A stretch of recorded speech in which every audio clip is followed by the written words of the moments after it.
pour cette première table ronde consacrée à l'humanité du futur, humain, transhumain et surhumain. J'ai le plaisir d'accueillir nos trois premiers intervenants dont je vais dire un mot tout de suite. Simplement, je crois qu'après cet abécédaire très stimulant qui nous a été offert, il est important de comprendre, de saisir l'importance des nuances dans la réflexion actuelle sur les réélaborations conceptuelles contemporaines de la notion d'humanité. Et c'est pour ça qu'on a convié des philosophes des sciences, des philosophes de la bioéthique, des philosophes des techniques, des sciences du vivant. Simplement, je voudrais faire une toute petite remise en perspective. Je crois que les enjeux moraux, mais aussi, d'une certaine façon, les enjeux politiques, sans parler des enjeux écologiques, ne sont pas du tout les mêmes selon qu'on parle de transhumanisme, de post-humanisme, d'éthique animale. Dans toutes ces redéfinitions de la figure de l'humain, au fond, les questions et les enjeux qui se posent sont pas du tout, au fond, je crois, sur le même plan. Et je crois que ces reconfigurations de la figure de l'homme et donc de la notion d'humanisme telle qu'on pouvait se la faire, se la représenter, n'obéissent pas forcément aux mêmes logiques. Et n'ont pas du tout les mêmes attendus, ni moraux, ni politiques. Alors, c'est quelque chose, je crois, qu'il faudra avoir en tête et, tout au long de ces rencontres, et que les différentes tables rondes que nous aurons donc aujourd'hui et demain nous aideront à y voir un peu plus clair.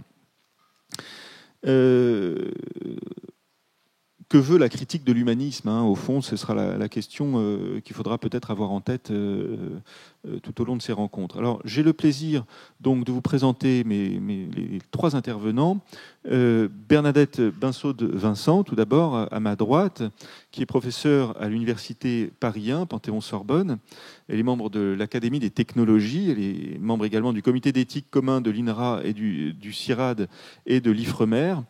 Elle a été membre du comité d'éthique du CNRS et membre senior de l'Institut universitaire de France. Autrice d'une centaine d'écrits, je crois, traitant du positivisme notamment, de la tradition d'épistémologie française, en particulier Émile Meyerson, de la philosophie de l'histoire de la chimie, de la philosophie des technosciences et des technologies émergentes, nanotechnologie, biologie de synthèse. Et enfin, également, elle s'intéresse beaucoup au rapport entre la science et son public. Alors, notamment, pour ce qui nous intéresse, elle a publié Se libérer de la matière, fantasme autour des nouvelles technologies, en 2004, Bionanoéthique, perspective sur les bionanotechnologies, 2008, et Les vertiges de la technoscience, façonner le monde atome par atome, en 2009. Jean-Michel Besnier, à sa droite, est professeur émérite de philosophie à l'université Paris-Sorbonne. Il est membre du conseil scientifique de l'Institut des hautes études pour la science et la technologie, du directoire de MUR, Mouvement universel pour la responsabilité scientifique. Il a été membre du comité d'éthique et de précaution pour les applications de la recherche agronomique de l'INRA et de l'IFREMER, également de 2000 à 2007. Il a appartenu au comité d'éthique du CNRS. Ces recherches actuelles concernent principalement l'impact philosophique et éthique des sciences et des techniques sur les représentations et les imaginaires individuels et collectifs. Et il a notamment publié, pour le thème qui nous intéresse, Demain les post-humains, en 2009, L'homme simplifié, le syndrome de la touche étoile, en 2012, et un texte d'entretien avec un turiféraire célèbre du transhumanisme, Laurent Alexandre, Les robots font-ils l'amour, en 2016. Enfin, à ma gauche, Jean-Yves Goffy, professeur émérite à l'université Pierre Mendès France, désormais Université Grenoble-Alpes. Il est spécialiste de la bioéthique, de philosophie morale et de philosophie des techniques. Il a publié notamment en 2006 Regard sur les technosciences, Penser l'euthanasie en 2014 et L'animal en 2016 en collaboration avec Marlène Jouan, qui sera d'ailleurs là demain. Plus récemment, il a également commis l'article Transhumanisme dans l'encyclopédie philosophique francophone en ligne, référence dont je vous conseille au passage vivement l'usage, parce qu'elle a été élaborée c'est un work in progress et elle a été élaborée par un jeune collègue formé à l'université Grenoble-Alpes, qui vient d'ailleurs de commencer sa thèse, je crois, à Aix-en-Provence. Il s'appelle Maxime Christanek. Je vais donc passer la parole tout d'abord à Jean-Yves Goffy, qui va poser certaines distinctions conceptuelles qui s'imposent sur la question du transhumanisme, du posthumanisme, etc. Je passerai ensuite la parole à Jean-Michel Besnier, puis à Bernadette Binceau de Vincent pour le mot de la fin. Nous regroupons, comme nous en sommes accoutumés, les questions pour la fin, mais je vous conseille de les garder en tête si vous en avez. Voilà, on essaye de tenir à peu près le temps, à peu près 1 heure, 1 heure et quart pour les exposés, et le reste pour les questions, de manière à ne pas prendre de retard ni pour le déjeuner, car nous sommes encore humains et naturels par bien des aspects, ni pour l'après-midi. Donc, je cède la parole tout de suite à Jean-Yves Goffy. Bien, je remercie les organisateurs d'avoir pensé à moi pour ces journées d'Uriage.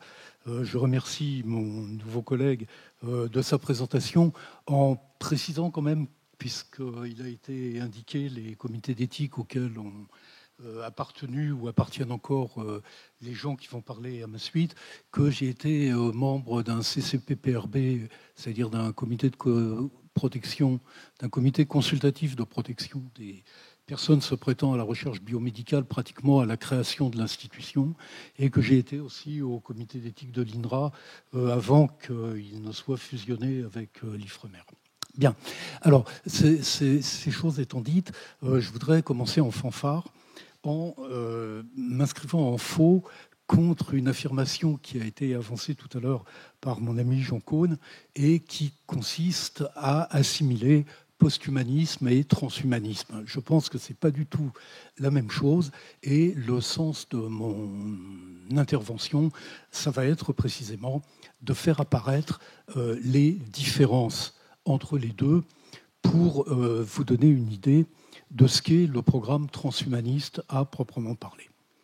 Alors, je pense qu'on confond les deux termes, posthumanisme et transhumanisme, pour une raison qui est presque une raison d'ordre lexical.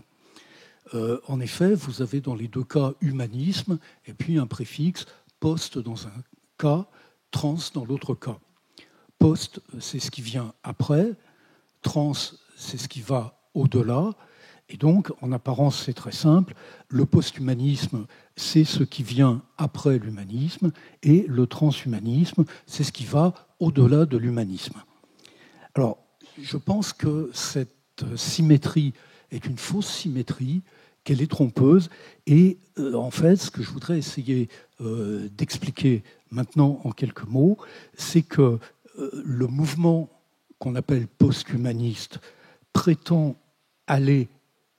arriver après l'humanisme, alors que le mouvement qu'on appelle transhumaniste se propose d'aller au-delà de l'humanité, et non pas du tout au-delà de l'humanisme, ce n'est pas la même chose, au-delà de l'humanité, ou du moins les transhumanistes se donnent comme objectif d'aller au-delà de l'humanité.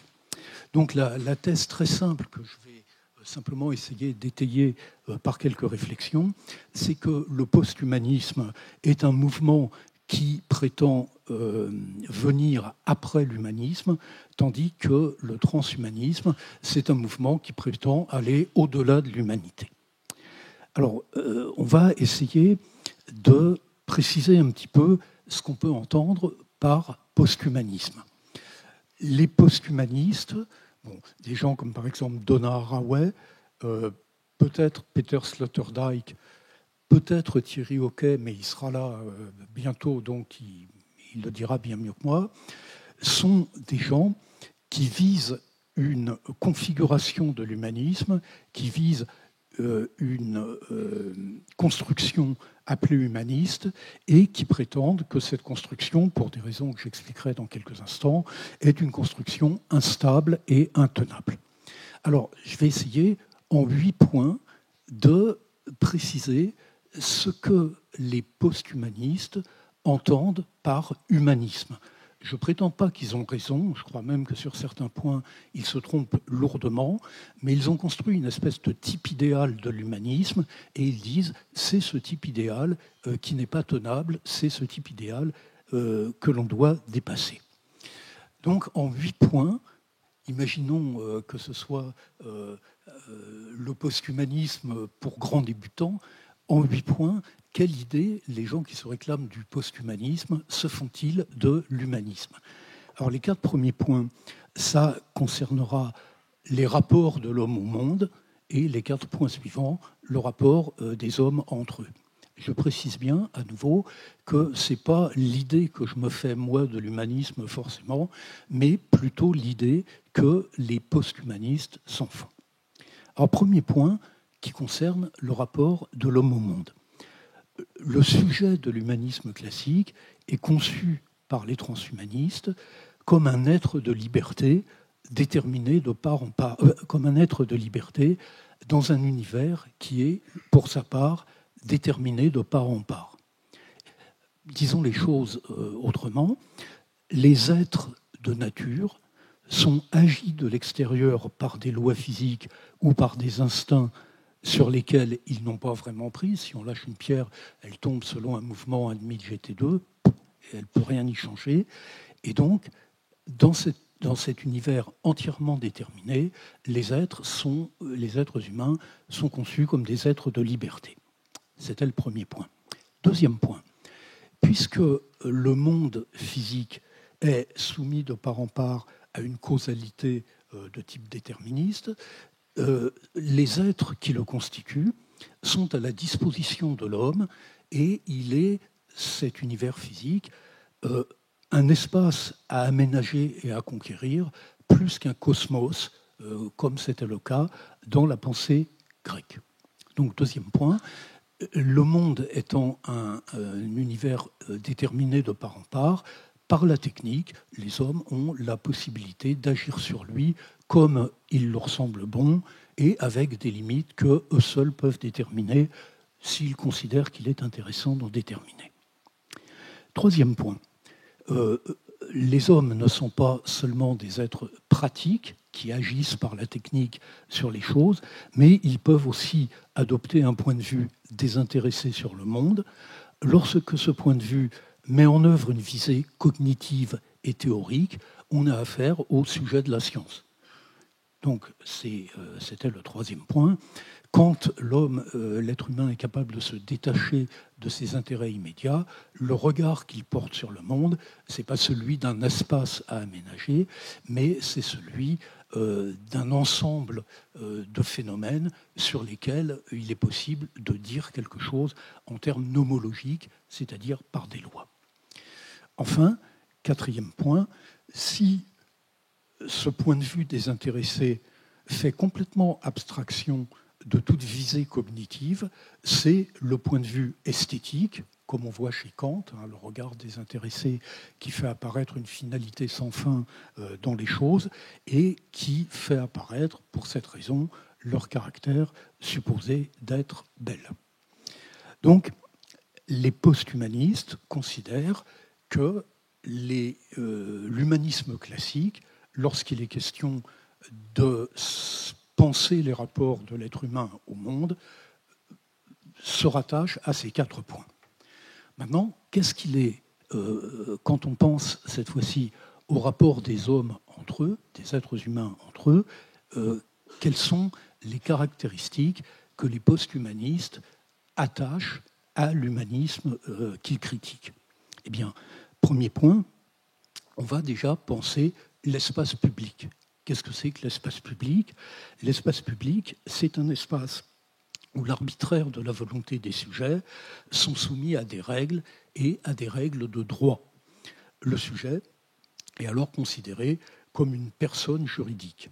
Et les droits qui sont les siens sont, ça c'est les théories classiques du contrat, les théories contractualistes qu'on trouve chez Rousseau, par exemple, Beccaria et d'autres du même genre, chez John Locke aussi, les droits qui sont les siens sont ce qui lui reste de sa liberté naturelle dont il a accepté de se défaire sous réserve que d'autres s'en déferont aussi de leur côté. Ça, c'est l'espace public en général. Quel est le système politique qui convient le mieux à l'espace public ainsi défini, c'est-à-dire défini en termes de règles de droit? Eh bien, c'est le libéralisme, et je parle ici du libéralisme politique, pas du libéralisme économique. Le libéralisme politique étant le système politique dans lequel la puissance de l'État ne veut pas imposer une théorie de la vie bonne, une conception de la vie bonne, mais laisse chaque individu définir pour lui-même et en lui-même ce qu'est la vie qu'il trouve bonne. Point suivant, il en a été question tout à l'heure dans un très bel exposé, les partisans supposés de l'humanisme classique considèrent que l'être humain ou l'homme, avec un H majuscule, n'est pas donné à lui-même dès l'origine et qu'il doit se construire et être construit par l'éducation. Donc, si vous voulez, dans la mesure où l'éducation est un travail qui met en rapport l'individu avec les œuvres exemplaires du passé ou les accomplissements exemplaires qu'il peut voir autour de lui, ce travail va être culture et s'opposer à la vulgarité et à la grossièreté des satisfactions immédiates. Une autre façon de dire la même chose, c'est que pour l'humanisme classique tel qu'on peut se le représenter, l'éducation est d'abord éducation à la liberté. Ça, c'est une formule que vous trouverez sous des formes différentes chez Kant, mais qui, déjà sous d'autres formes, apparaissent chez les grands pédagogues, style Comenius, Locke, etc., qui ont écrit des textes de ce genre-là. Enfin, dernier point, rapport des hommes entre eux, l'aventure de l'humanité collectivement envisagée s'appelle l'histoire. Et l'histoire est porteuse de sens à certains égards, en ce sens que ce qui était dès l'origine donné une nature humaine, mais enveloppée et repliée sur elle-même, va se déployer petit à petit jusqu'à un terme où elle apparaîtra dans toute sa splendeur. Ce terme peut être indéfiniment repoussé si on admet que le mouvement de l'histoire est une asymptote qui tend vers un point qu'il n'atteint jamais. Donc, ces 4 points, quel est le rapport de l'être humain au monde, et ces 4 autres points, quels sont le rapport des êtres humains entre eux, constituent une espèce d'homme de paille que les post-humanistes appellent l'humanisme des Lumières, ou l'humanisme classique, ou l'humanisme traditionnel. Qu'est-ce qu'ils reprochent à cet humanisme-là?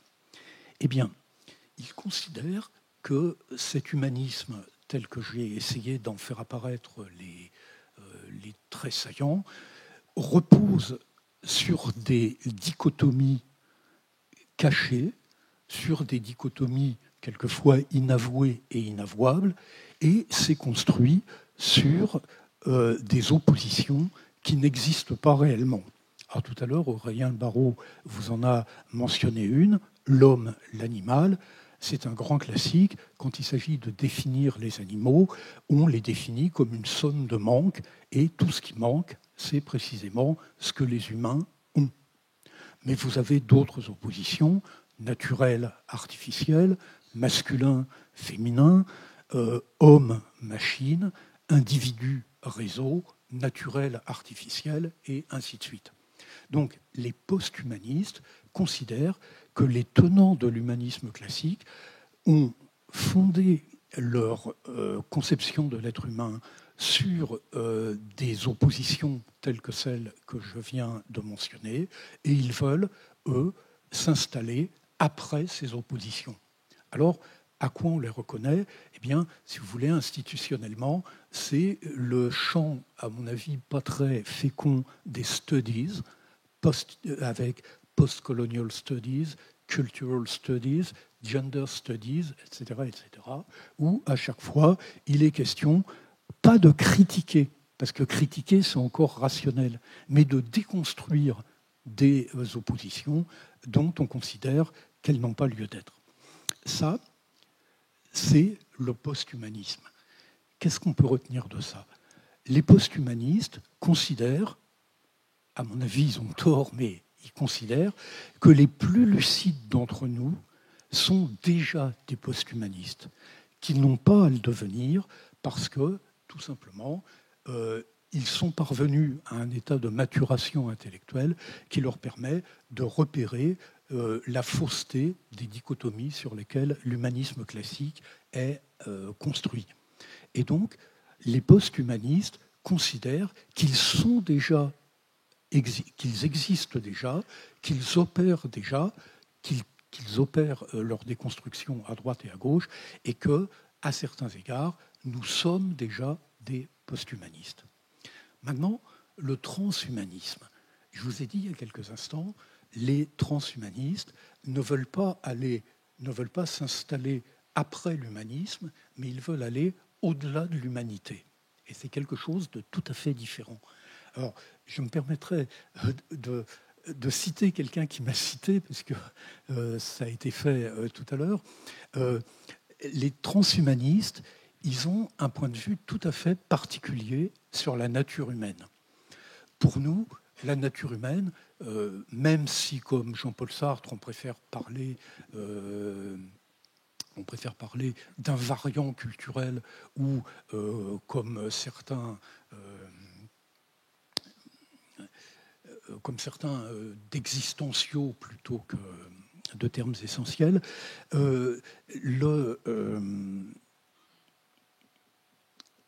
la nature humaine, donc, est considérée comme un ensemble de données qui marquent une position relativement stable à l'intérieur du monde, une position ne varietur, et ces éléments de la nature humaine dessinent un cadre au-delà duquel on ne peut pas, normalement, s'aventurer. Que font les transhumanistes? Ils proposent une conversion du regard et disent « mais pas du tout.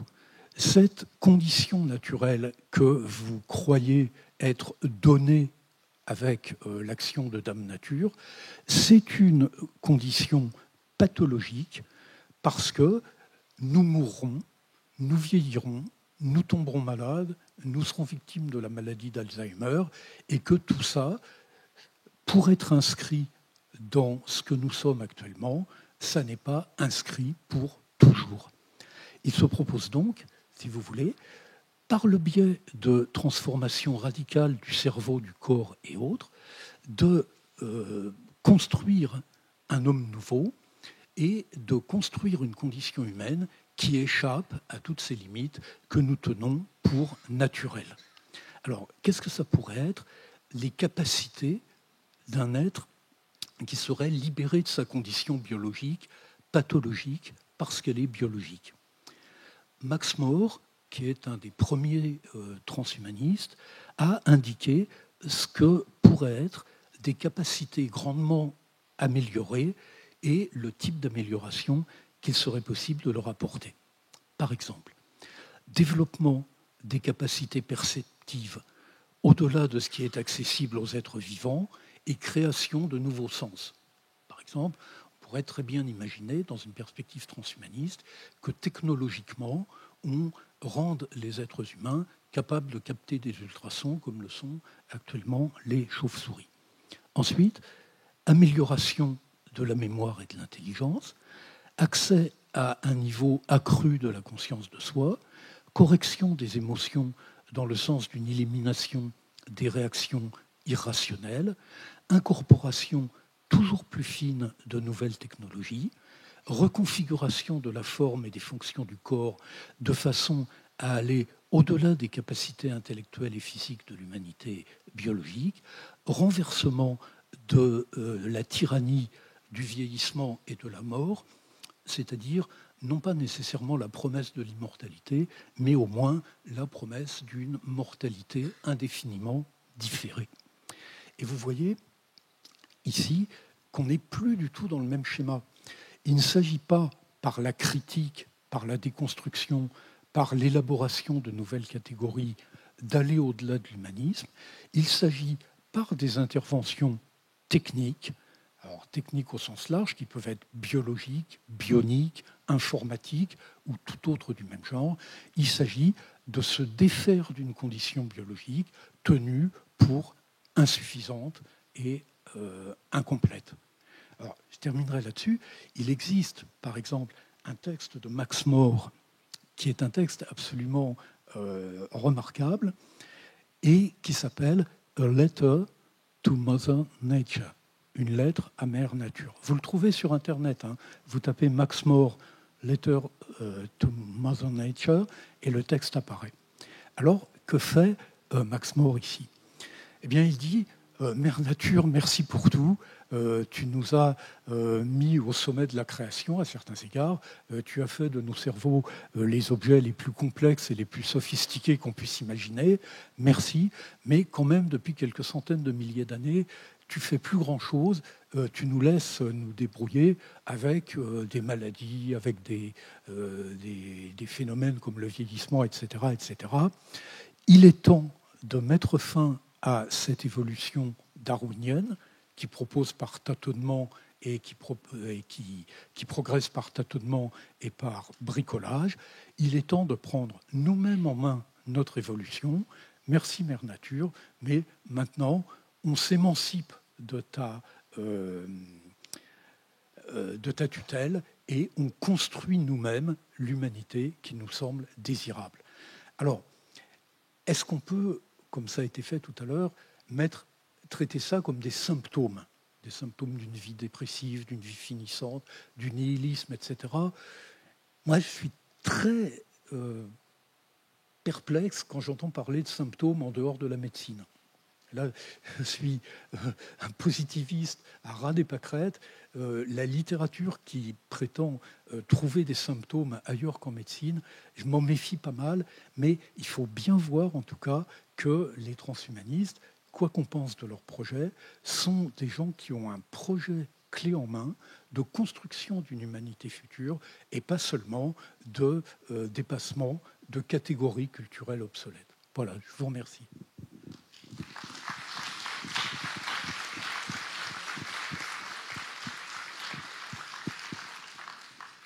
Un grand merci à toi, Jean-Yves, pour cet exposé d'une très grande clarté qui, je crois, a posé des distinctions importantes et qui soulève d'ores et déjà, je crois, un bon nombre de questions et d'interrogations sur la question justement de la figure de l'émancipation que tu as soulevée à la fin. Quelle émancipation pour quelle transformation de l'humanisme et quels enjeux, là encore, au fond quels enjeux derrière ces réélaborations.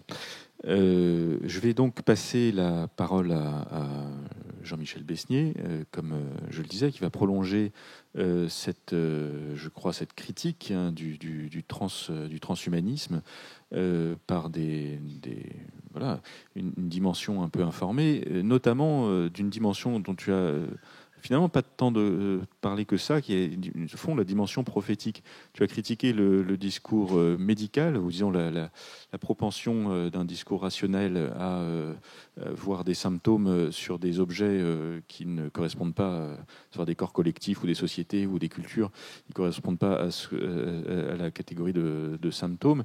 Mais c'est vrai qu'il y a aussi une autre tendance du discours transhumaniste, qui est la tendance qu'on peut appeler prophétique, quoi. C'est un rapport au vrai qui est un rapport ni scientifique, ni à proprement parler philosophique, et qui pourtant a une puissance d'appel qui n'est pas négligeable, quoi, qui est de ce point de vue assez intéressante. Distinction, on n'a pas non plus parlé, cette distinction transhumain et transhumance. Je le dis parce que aujourd'hui c'est la fête de la transhumance à Grenoble, je ne pouvais pas ne pas en parler. Et il me semble que c'est aussi un rapport à la homme-nature qui a fait l'objet d'élaborations assez complexes entre l'être humain, l'animal, un environnement naturel déterminé, qui n'a non plus rien à voir, je peux le dire, avec la question qui nous occupe aujourd'hui. Jean-Michel Besnier, à vous la parole. Merci beaucoup. Je suis globalement en accord avec ce que Jean-Yves Goffy a exposé. Je me situe un petit peu dans le cadre général de ces rencontres, qui pose la question, peut-on encore être humaniste? Je crois que cette question, elle suppose que nous soyons habitués à l'idée que l'idée d'humanité n'est pas si évidente que ça, puisque nous pouvons nous poser la question de savoir si nous pouvons adhérer à l'idée d'humanité que notre histoire moderne a forgée. Et je crois qu'il faut partir un petit peu de là. L'idée d'humanité, elle est contestée, elle est fondamentalement contestée, et ce depuis longtemps. Enfin, au lendemain de la Révolution française, Joseph de Maistre dénoncer l'idée d'humanité en disant, au fond, c'est un mot creux, c'est un mot vain, c'est un concept qui n'a pas d'enracinement dans la réalité. Il avait cette belle expression pour dénoncer le nominalisme des défenseurs des droits de l'homme à l'époque. Il disait, dans ma vie, j'ai rencontré des Allemands, j'ai rencontré des Russes, j'ai rencontré des Groenlandais, je sais même qu'on peut être persan, mais je n'ai de ma vie jamais rencontré l'homme. L'homme. Eh bien, je crois que, au fond, cette idée que l'idée d'humanité est une abstraction, c'est une idée qui est encore très très actuelle. Alors, dans l'histoire depuis la Révolution française, on a régulièrement lancer des coups de boutoir contre cette idée d'humanité. Marx, critiquant les droits de l'homme, disait l'humanité, c'est une imposture. C'est une imposture qui cache toujours la domination de la bourgeoisie sur le prolétariat, etc. Freud, à sa manière aussi, dénonce l'idée d'humanité, si l'on entend par là les propriétés d'un individu ayant conscience de soi, de sa liberté, etc. Non, disait-il, en gros, l'idée d'humanité porte une illusion narcissique. Et puis, eh bien, aujourd'hui, on est contemporain d'une nouvelle affirmation concernant l'idée d'humanité. L'idée d'humanité est peut-être une idée pernicieuse. L'antispécisme le dit clairement en annonçant que nous sommes des animaux comme les autres, et donc nous nous prévalons sans doute avec cette idée d'humanité d'un privilège qui n'est pas le nôtre et d'une arrogance surtout qui est sans doute nocive. Bref, nous appartenons à une époque qui ne cesse de se demander ce qui est spécifiquement humain et si, finalement, au bout du compte, nous ne porterions pas une espèce d'illusion. De sorte que, ce qu'a dit Jean-Yves Goffy, j'y souscris complètement, il y a ceux qui veulent sauver l'idée d'humanité. Il y en a, heureusement, et j'en fais partie. Et ceux-là disent que, finalement, l'idée d'humanité reste un idéal asymptotique à réaliser. C'est un idéal, par exemple, au lendemain des célébrations du bicentenaire de la Révolution française, lorsqu'il était question des droits de l'homme, et lorsque certains historiens se sont demandé si les droits de l'homme n'avaient pas couvert les pires vilainies dans l'histoire récente, si, au nom des droits de l'homme, on n'avait pas colonisé, dominé, etc., eh bien, pour sauver cette idée de droits de l'homme, il disait non, il n'y a pas quelque part inscrit dans le marbre des droits de l'homme qui seraient afférents à cette idée d'humanité. Non, les droits de l'homme, c'est un idéal qu'il faut poursuivre. Et de ce point de vue-là, je dirais que ce que Jean-Yves a décrit sous couvert de transhumaniste se retrouve là. Il y a des transhumanistes qui sont en réalité des hyperhumanistes, qui considèrent que ce qui définit minimalement l'humanité, c'est la perfectibilité, comme disait Rousseau. Et donc, ce transhumanisme, c'est la position, la posture de ceux qui disent que les sciences et les technologies aujourd'hui doivent pouvoir nous permettre de réaliser toutes les aspirations de l'humanité. Et souvent, ils se réclament de Condorcet, annonçant en 1793 que nous pourrions bien être immortels. Mais il y en a d'autres qui tirent d'autres leçons de la critique de l'idée d'humanité que nous avons de manière récurrente menée. Et ceux-là, ils sont beaucoup plus radicaux. Ils disent non, l'idée d'humanité est intenable. Elle est intenable. Il faut s'en débarrasser. Il faut s'en débarrasser. Et ceux-là émargent davantage du côté du post-humanisme. Et ce qu'ils attendent, c'est une mutation qui ferait advenir quelque chose d'autre que l'humain. Donc voilà, soit l'humanisme est intenable et il faut passer à autre chose, soit il est toujours amendable et à ce moment-là, on peut en poursuivre l'amélioration. Voilà, je n'avais pas du tout l'intention de raconter tout cela, mais c'est parce que je viens d'entendre Jean-Yves Goffi argumenter cette distinction à laquelle il tient entre transhumanisme et humanisme, mais dans les faits, maintenant je vais en venir aux propos que je voudrais tenir et argumenter.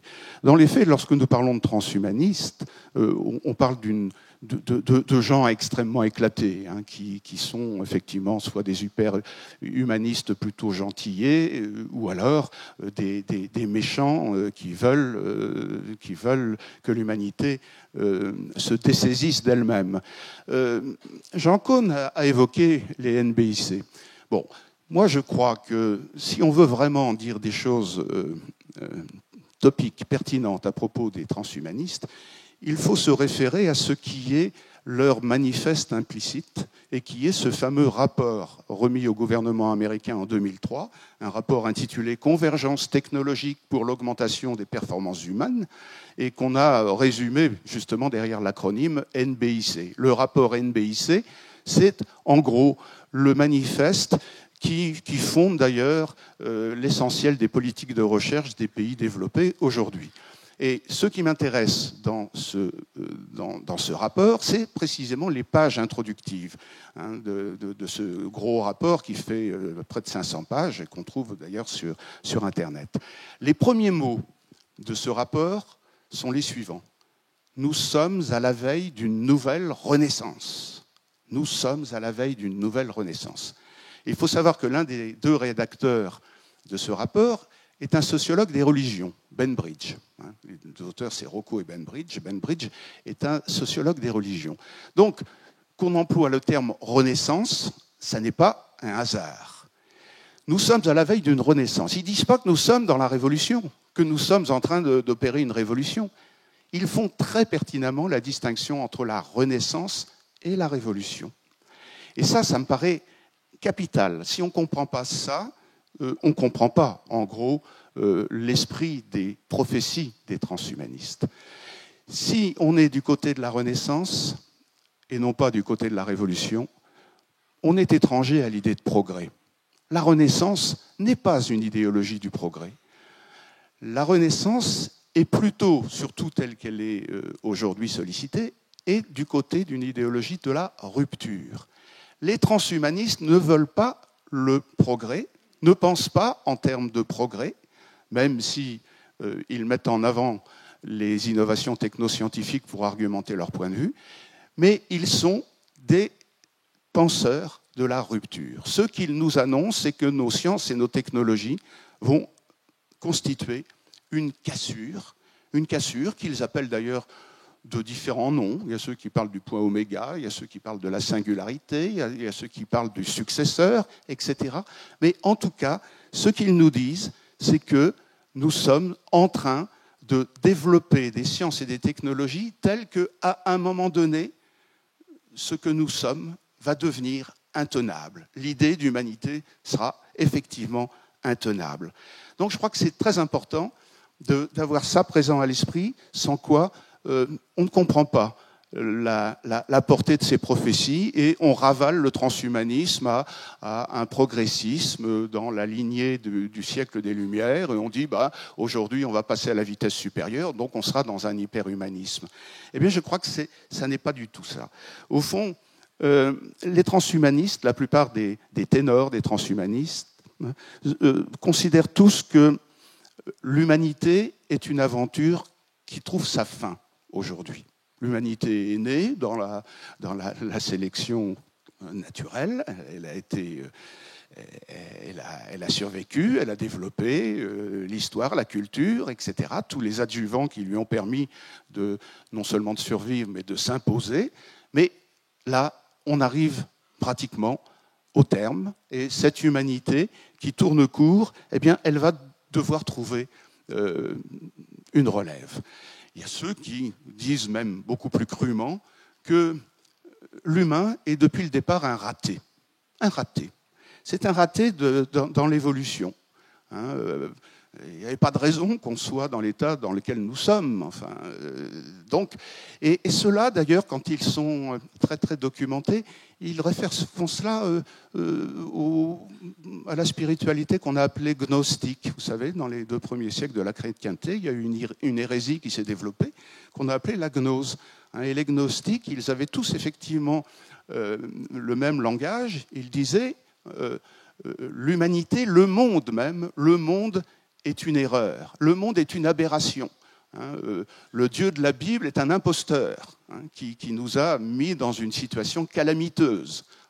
Et les gnostiques étaient tous convaincus que le savoir pouvait peut-être nous permettre de trouver une alternative à ce monde, et peut-être que donc on sera capable de promouvoir un humain qui sera délivré du péché originel, c'est évident, puisqu'il sera délivré de la tutelle du Dieu de l'Ancien Testament, et qui, grâce à son savoir, eh bien, pourra faire advenir ce qu'il aurait dû être. L'humain aurait dû être un être immortel, ça va presque sans dire. Donc cette renaissance à laquelle appellent les transhumanistes et qui est inscrite dans les préliminaires du rapport NBIC de manière extrêmement claire. D'ailleurs, Rocco et Bainbridge le disent. Nous sommes aujourd'hui à la veille de cette renaissance parce que nous sommes en passe de pouvoir totaliser le savoir.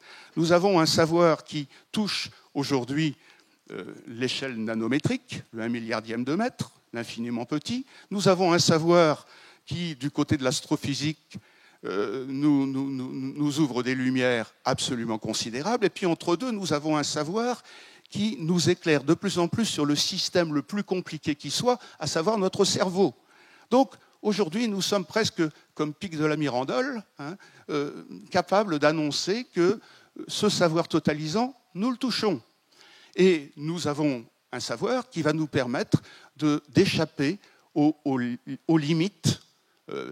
À la Renaissance, c'était les limites médiévales, l'obscurantisme médiéval, mais aujourd'hui, ce savoir va nous permettre de nous arracher à ce qui est limite en nous, à savoir la naissance, la souffrance, la maladie, le vieillissement et la mort. Donc tout cela est très fermement dit. Ce qui fait qu'aujourd'hui, vous avez des transhumanistes qui vont aller voir du côté du biologique et de la bionisation pour vous dire que demain, nous allons pouvoir être immortels, en utilisant les adjuvants de la biologie aujourd'hui. Alors on peut se servir tantôt de ceci, tantôt de cela. Aujourd'hui, c'est plutôt CRISPR-Cas9, ce fameux ciseau moléculaire qui donne l'idée que nous allons pouvoir manipuler nos génomes et intégrer des propriétés qui nous permettront d'aller non seulement au-delà, mais de nous transformer littéralement. Et puis, si ce n'est pas de la bionisation, c'est la cyborgisation. On va non pas aller chercher du côté de la biologie les éléments qui vont propulser l'humanité au-delà d'elle-même, mais du côté de l'intelligence artificielle, du côté de la possibilité de modéliser, de simuler nos cerveaux et de les envoyer dans le cyberespace et de créer une espèce d'immortalité par ce biais-là. Mais en gros, bionisation, cryonisation sont les deux mamelles du transhumanisme aujourd'hui, et convergent dans l'idée que, au fond, nous allons nous en sortir, c'est-à-dire nous allons nous sortir de la condition humaine qui est intenable à tous égards, qui crée aujourd'hui une frustration considérable, en fusionnant avec nos machines. voilà la solution la plus minimale qui soit et qui est partagée par les hyper-humanistes que j'évoquais tout à l'heure. On a découvert que les machines étaient infiniment supérieures à nous, qu'elles étaient beaucoup plus fiables, beaucoup plus rapides, etc. Eh bien, nous allons nous en sortir si nous sommes capables de fusionner avec ces machines. Donc, fusionnons avec elles, comprenons leur fonctionnement et tâchons de développer des technologies qui seront soit invasives si on songe à des implants intracérébraux, par exemple, ou toute autre manière de procéder qui permettrait que nous réalisions cette fusion. Et puis il y a ceux qui vont beaucoup plus loin et qui disent non, même ça ne marchera pas. La domination des machines, elle est fatale, elle est irrésistible.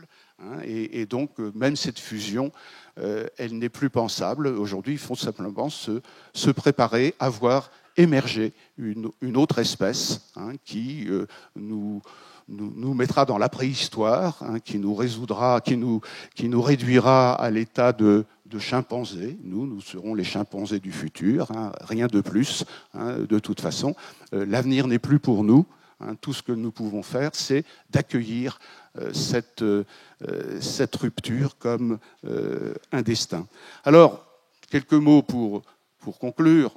Ce paysage extrêmement sinistre, il est de plus en plus reçu, il est de plus en plus entendu.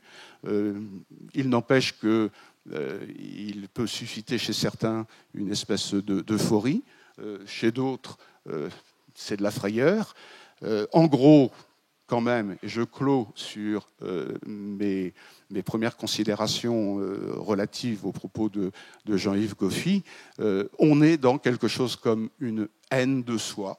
L'humanité des sociétés technologisées qui aspirent au transhumanisme ne peut pas dissimuler qu'il y a une haine de soi. On a horreur de l'humanité souffrante, vieillissante et mortelle qui est la nôtre. Donc on veut s'en sortir. Et le technoprogressisme, ce qu'on appelle le technoprogressisme, est pénétré de cette volonté d'en finir avec l'humain.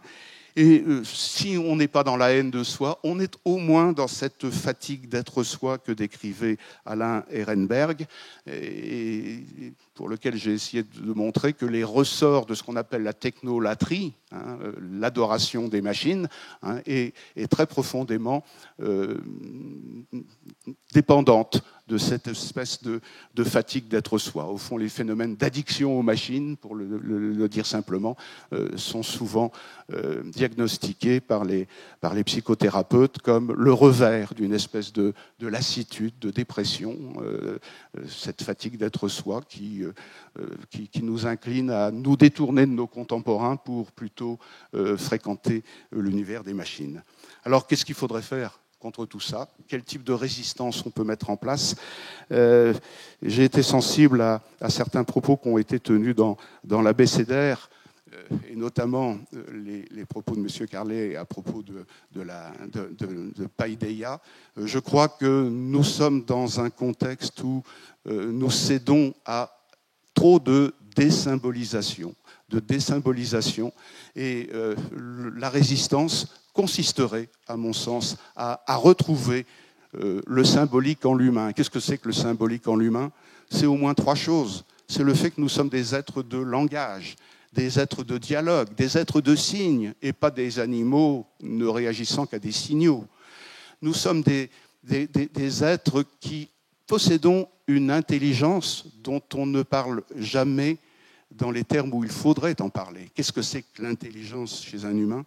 C'est d'abord et avant tout l'aptitude à résister à des automatismes, l'aptitude à résister aux instincts. Lorsque nous éduquons un enfant, nous savons très bien que nous l'éduquons pour qu'il devienne un être capable de résister, de différer les satisfactions.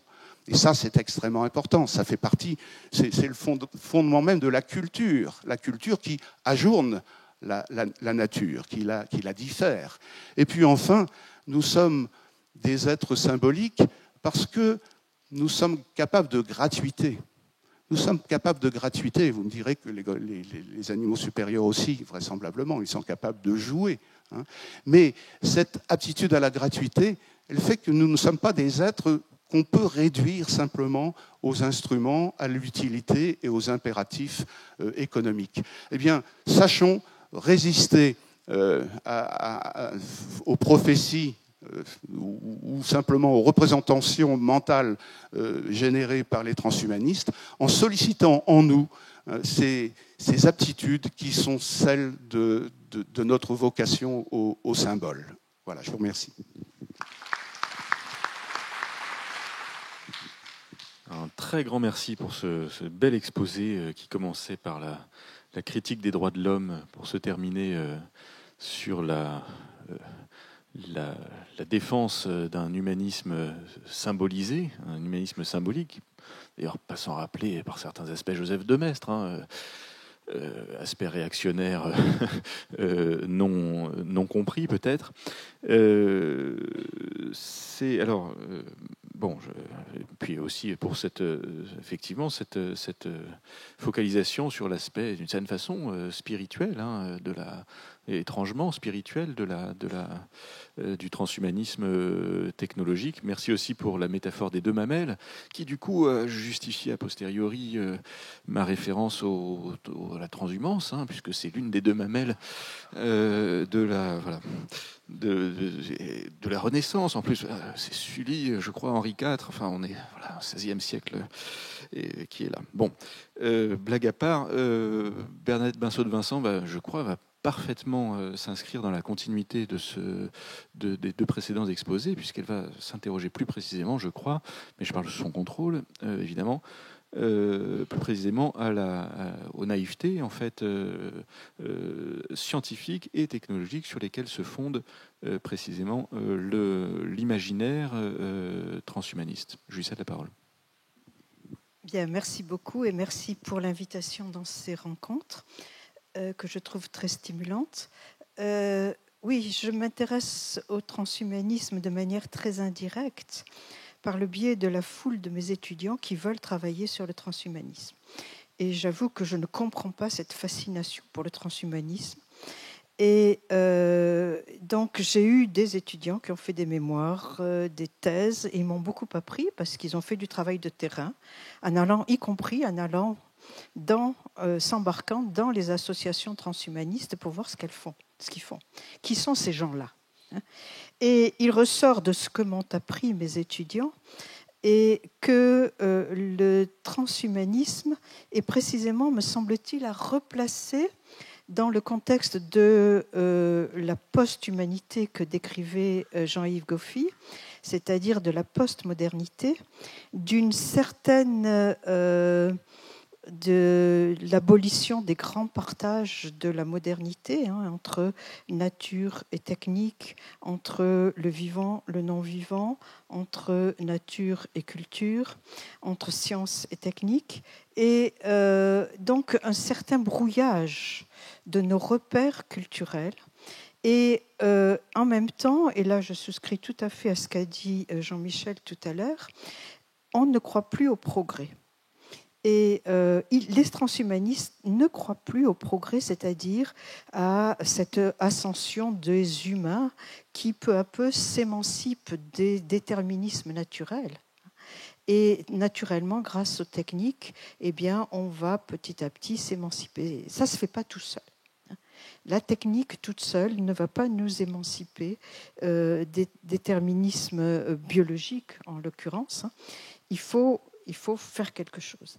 Et il me semble que le transhumanisme témoigne d'un certain pessimisme qu'il est à replacer dans le contexte de l'après-Deuxième Guerre mondiale, de cette peur qui a d'un seul coup envahi l'esprit avec la Shoah et la bombe atomique, d'une fin de l'humanité, une fin prochaine de l'humanité, et cette angoisse fondamentale qui est l'envers du progrès, a été revivifié récemment par l'Anthropocène, qui est interprété par beaucoup comme l'apocalypse qui fait que d'ici peu, la planète ne sera plus habitable par les humains. Et les transhumanistes, précisément, sont très très branchés là-dessus, puisque un des motifs essentiels qui alimente aujourd'hui le transhumanisme, c'est que quand la planète va vraiment devenir inhabitable pour nous, humains, eh bien, il faut se préparer à nous, puisqu'on ne peut rien faire face au réchauffement climatique, puisqu'on ne peut rien faire face à la pollution, etc., il y a un certain désespoir des solutions politiques et des solutions techniques actuelles. Eh bien, il va falloir se prendre en charge, il va falloir prendre le futur en charge de l'humanité, il va falloir se modifier nous-mêmes, puisqu'on n'arrive pas à améliorer les conditions d'habitabilité sur la planète. Donc il me semble que le succès et la fascination que le transhumanisme exerce sur notre époque tient un petit peu à ce pessimisme ambiant, à toute cette littérature de collapsologie, d'effondrement et de pessimisme face le progrès technique par lui-même n'a engendré que du plus mal au lieu d'engendrer du mieux. Et ce qui me fait dire que quand on regarde bien ce qui se passe dans les lieux des transhumanistes, en particulier dans un des hauts lieux du transhumanisme qui est la Singularity University, qui est dans la Silicon Valley en Californie, où tout le thème, c'est l'impatience du futur.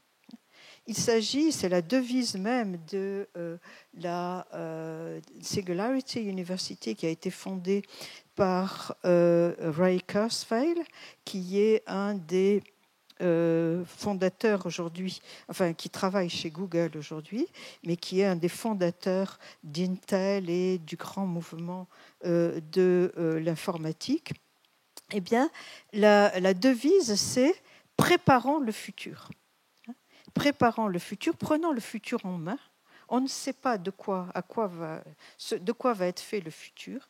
Eh bien, le meilleur moyen, c'est de le prendre nous en main et de le préparer. Et donc, il y a une volonté de prise en main du futur qui est pas forcément un signe de croyance dans la possibilité d'un dépassement des capacités humaines, mais qui est il faut se prendre en main parce que ça ne va pas venir tout seul.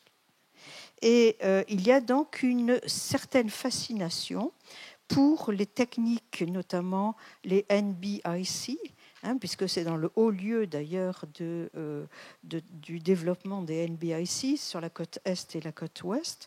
Et il y a une certaine fascination dans l'économie des promesses qui a accompagné le développement des NBIC, puisque quand les NBIC se sont développés dans les années 2004, eh bien, ça allait résoudre tous les problèmes. Parce qu'on pouvait façonner le monde à l'échelle des atomes, à l'échelle nano, on allait résoudre les problèmes de pollution, on allait résoudre les problèmes de biocarburants, on allait fabriquer des biocarburants, on allait pouvoir vivre plus longtemps, on allait soigner toutes les maladies, Parkinson et Alzheimer, et vivre longtemps mais bien, ce qui est quand même une aspiration. Et voilà. Et c'est en réalité quelque chose, cette littérature de l'économie des promesses a été branchée sur un thème qui est très à la mode aujourd'hui et qui est un des sujets d'inquiétude et d'angoisse profonde à l'égard du futur, qui est le sentiment d'accélération. Que tout s'accélère, qu'on ne maîtrise plus. Et ils ont repris à la Singularity University ce thème de l'accélération. Le monde s'accélère, on ne maîtrise plus. Chaque fois qu'une technique arrive, eh bien, on n'a pas le temps de la maîtriser, qu'il y en a une autre qui arrive. Et on n'arrive pas à maîtriser le temps, on manque toujours de temps. Alors qu'on a des techniques qui devraient nous libérer du temps, Eh bien non, on manque toujours davantage de temps.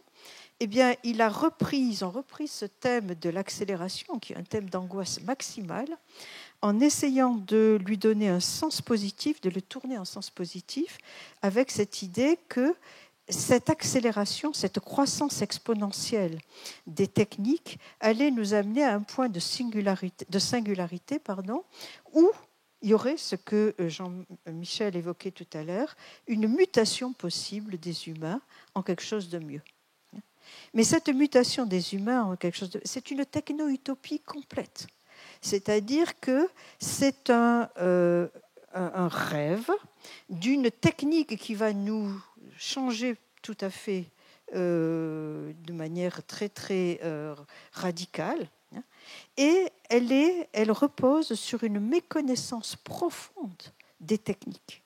Ce que mes étudiants m'ont appris, et qui est remarquable, c'est que les transhumanistes, en particulier en France, ne connaissent rien aux techniques.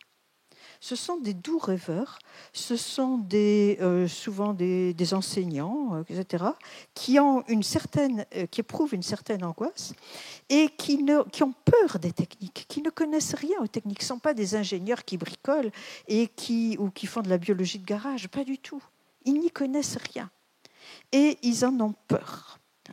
Et ils ont un imaginaire des techniques et ils ne connaissent rien et ils rêvent d'objets qui vont nous libérer de toutes ces angoisses. Mais ce sont des objets hors sol. Ils aspirent à des objets qui vont... Alors, par exemple, CRISPR a fait beaucoup rêver.